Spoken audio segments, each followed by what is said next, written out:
Le 4 novembre 2021, la vie de Keira Amraoui a pris un tournant totalement inattendu.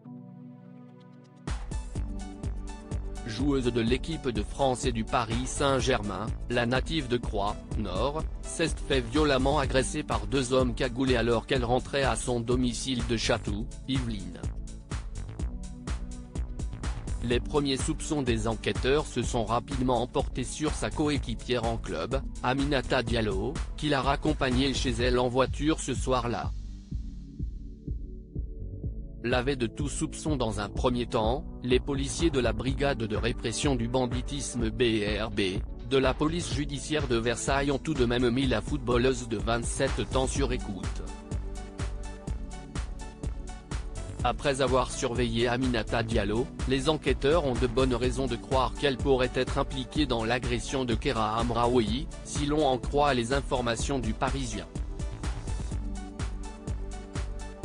Mise en examen pour violence aggravée et association de malfaiteurs il y a 6 mois de cela, la footballeuse, qui a même été mise en détention provisoire, a depuis quitté la France pour l'Espagne, où elle tente de relancer sa carrière.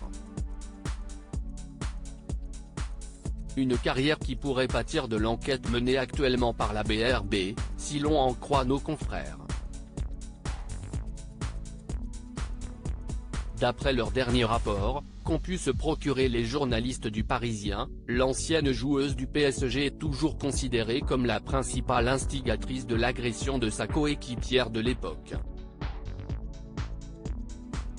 Un intermédiaire pour faire le lien entre Diallo et le commando. Les enquêteurs tenteraient actuellement de faire le lien entre Aminata Diallo et le commando composé de 5 hommes qui seraient à l'origine de l'agression en essayant d'identifier le mystérieux intermédiaire qui aurait fait le lien entre eux. Il pourrait s'agir d'un certain Fawzi, comme l'avance le Parisien.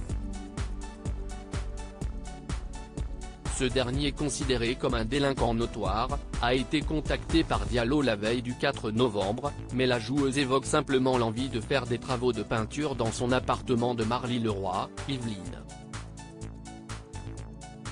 Le jeune homme a de son côté effectué une recherche internet le jour même pour en savoir plus sur Sakina Karchaoui, coéquipière des deux joueuses et présente dans la voiture aux côtés de Keira Amraoui.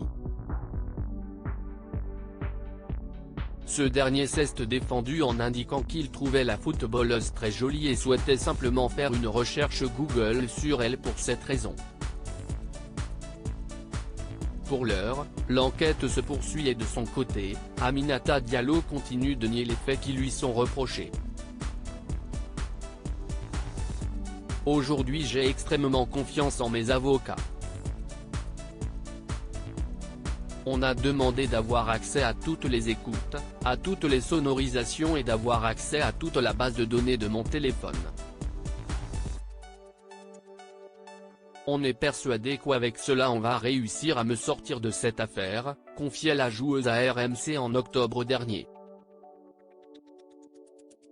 Aminata Diallo reste présumée innocente des faits qui lui sont reprochés jusqu'au jugement définitif.